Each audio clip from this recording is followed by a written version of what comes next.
No doubt UPSC PCS वर्गे exams दे विच NCERTs दी बहुत importance है। जे तुसी एनसीईआरटी बहुत चंगी तरह की हुई है तो थोनू बहुत बेनीफिट होएगा। पर उस तो भी वड्डी गल समझण वाली ये हैगी है कि जे तुसी एनसीईआरटीज़ नहीं करते तां भी तुसी पेपर क्वालीफाई कर सकते हैं। तो सब तो ज़्यादा समझण वाली गल ये हैगी है जे इको टाइम ते मान लो इस टाइम ते 2 स्टूडेंट्स प्रैपरेशन स्टार्ट कर रहे हैं तो 6 महीने के विच पेपर है पीसीएस का, तुहानूं पता ही है भी 6 महीने तक होने की उम्मीद है। तो इस टाइम ते जिहड़ा बच्चा एनसीईआरटी के पीछे पै गया वो पीछे रह गया। ये गल बहुत समझने वाली है भी इस टाइम ते तुसी एनसीईआरटीज़ करनी है कि नहीं करनी, जे करनी है तो किन्नी करनी है, किवें करनी है, किहड़ी क्लास तो लैके किहड़ी क्लास तक करनी है, किहड़ी चीज़ इग्नोर कर सकते हो। तो ये पॉइंट्स समझण वाले हैगे ने जिहड़े आपां अज समझांगे। तो एनसीईआरटी का सब तो पहला तो दिमाग के विचों ये कर दो कि बच्चों की ना ये सोच बन चुकी है कि जदों तक असी एनसीईआरटी नहीं कर लेंदे उदों तक असी पीसीएस वर्गा पेपर क्वालीफाई कर ही नहीं सकते। ये एक बिल्कुल गलत सोच है, स्पैशली अजकल।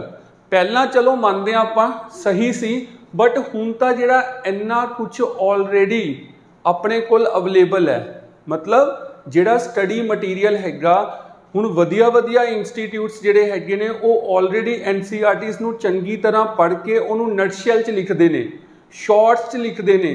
तो आपां नूं तां सिर्फ वही पढ़ना चाहिए। आपां इन्ना कुछ पढ़ के भी इन्नियां बुक्स पढ़ के जिहड़ा उहदा मेन कंटेंट है इन्ना फिर वो समझते हैं, उन्होंने अलग करते हैं, फिर याद करते हैं।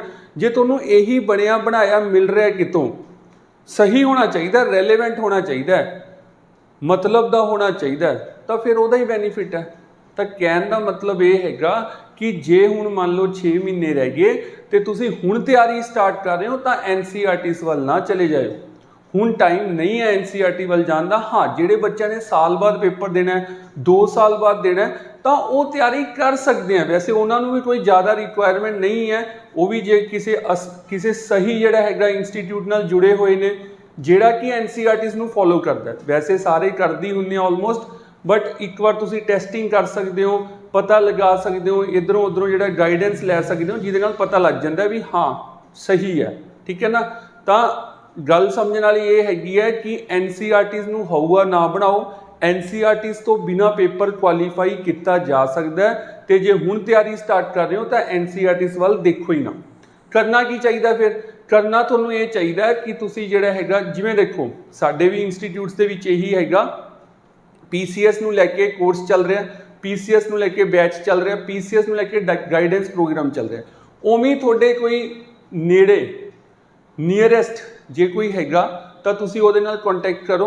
तुसी उन्हां दा एक बार जिन्ना भी उन्हां दा मटीरियल हैगा वो चैक करो तो उन्होंने जिहड़ा हैगा फॉलो करने की कोशिश करो। जिन्ना भी करक्स दे विच मटीरियल हैगा उही काम दा हैगा। अदरवाइज जे तुसी एनसीईआरटीज़ पढ़न ते चले गए तो बहुत पिछे रह जाओगे।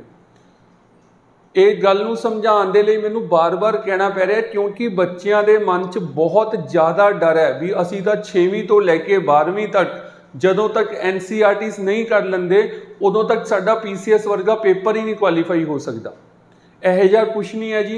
जे थोनू असी गाइडेंस का कम कर रहे हैं या असी थोनू गाइडेंस जिहड़ा हैगा प्रोवाइड करने की कोशिश कर रहे हैं तो ओबवियसली असी भी किसी तो जिहड़ा हैगा गाइडेंस तो लैंदे आ। सानू भी कोई समझाने वाला हैगा तो वो इस तरह के ने बच्चे या बंदे या कोलीग्स कह लो या सीनियर्स कह लो जिहड़े ऑलरेडी जॉब्स ते ने, वर्किंग ने, एसडीएम लगे हुए ने, तहसीलदार लगे हुए ने, इन्हां पोस्टां दे उत्ते लगे हुए ने, उन्होंने लेटेस्ट जिहड़ा हैगा पेपर क्वालीफाई किए ने या फिर उन्होंने जिहड़ी फैकल्टी हैगी है उन्हां नाल डिस्कशनस हुंदियां ने, उन्हां तो गल्लां असीं समझदे हां ते अगे तुहानूं समझाउण दी कोशिश करदे हां।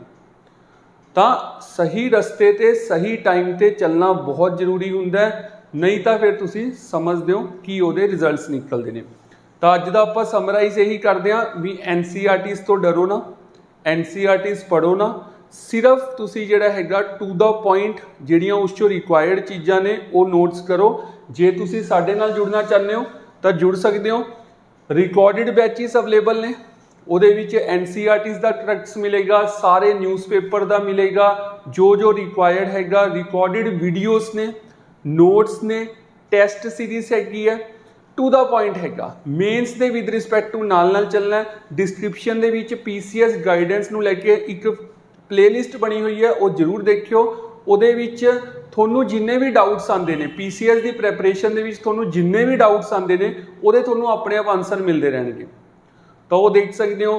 ਕਮੈਂਟਸ ਦੇ ਵਿੱਚ ਟੈਲੀਗ੍ਰਾਮ ਚੈਨਲ ਦਾ ਲਿੰਕ ਪਿਆ ਉਹ ਜੁਆਇਨ ਕਰ ਸਕਦੇ ਹੋ। ਉੱਥੇ to the point up to date data update ਹੁੰਦਾ ਰਹਿੰਦਾ। ਬਾਕੀ ਜੇ ਤੁਸੀਂ ਚਾਹੁੰਦੇ ਹੋ ਤੇ ਤੁਹਾਨੂੰ ਇਹ ਲੱਗ ਰਿਹਾ ਹੈ कि थोड़े कोल बहुत टाइम हैगा तो तुसी एनसीईआरटी जिवें 8वीं 9वीं 10वीं दियां पढ़ सकते हो। उन्होंने इस तरह पढ़ो कि सारियां याद नहीं करनियां, सारियां याद करनियां पॉसीबल नहीं हुंदियां। तुसी उन्होंने समझना है। बेसिक अंडरस्टैंडिंग थोड़ी होनी चाहिए है भी जे तुसी 20 पेज पढ़ रहे हो तो थोनों एक ओवरव्यू मिलना चाहिए है। थोड़ी एक दिमाग दे विच स्टोरी जी बन जानी चाहिए है भी हाँ पहला ये होया सी फिर ये होया सी इस करके ये होया सी, ना कि तुसी सारे स्टैट्स याद कर रहे हो, सारे ईयर्स याद कर रहे हो, सारियां लड़ाइयां याद कर रहे हो या कोई इस तरह का डाटा याद कर रहे हो। उस तरह की कोशिश नहीं करनी। बेसिक अंडरस्टैंडिंग बनाने की कोशिश करो।